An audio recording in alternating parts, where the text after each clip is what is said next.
Hello all. Many historians consider the 18th century a turning point in the history of shopping. With the advent of physical shops, shopping became a process and a skill rather than an act. It wasn't as simple as simply going down to Primark or onto Amazon to order your new clothes. 18th century shopping was an experience and it required a great deal of skill. Hi, my name is Bose. I have an MA in Early Modern English History, and on this channel we talk about the really random history you don't learn about in school. Today we're going to talk about how shopping changed over the course of the 18th century. Prior to the 18th century, the majority of shopping in England occurred in market stalls and shambles. Producers and middlemen would take their goods to the market and sell them to customers. Shops existed, but customers rarely went inside of them. Goods would be sold through a window or doorway to the customer. However, this all changed in the 18th century when shops started allowing people inside for the first time, and shopping became a polite society activity for the upper classes and middling sort. So what did shops actually look like in the 18th century England?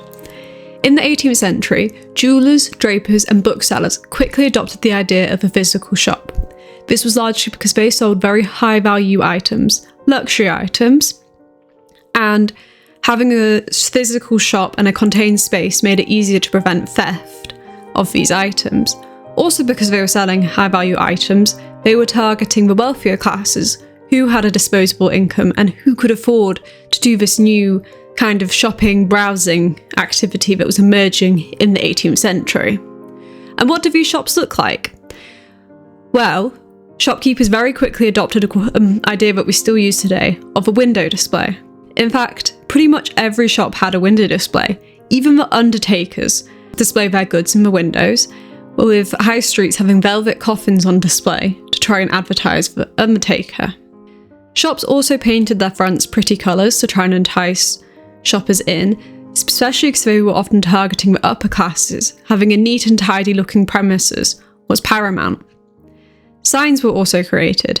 Big hanging signs over the streets, particularly in London, were created, and shopkeepers often tried to outdo each other with bigger and bigger signs.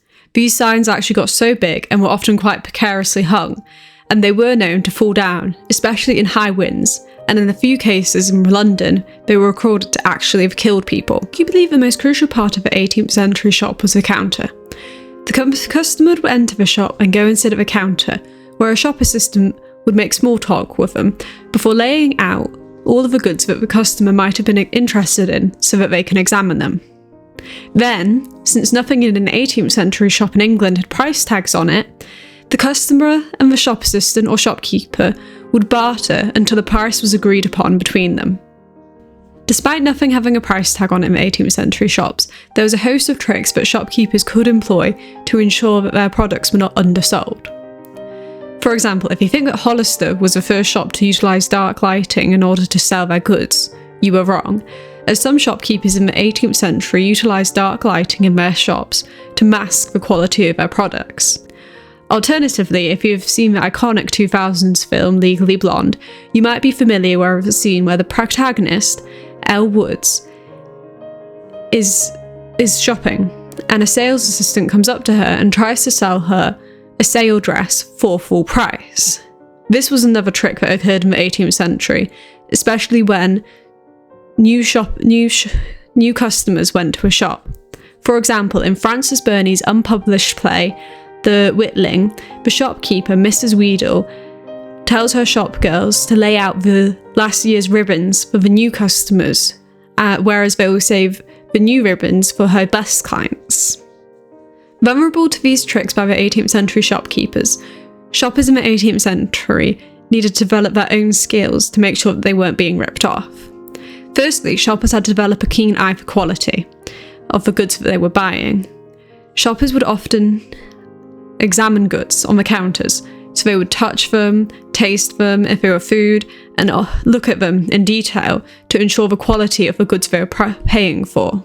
Moreover, to ensure that they were receiving a fair price for these goods, bartering was a necessary skill of the 18th century shopper.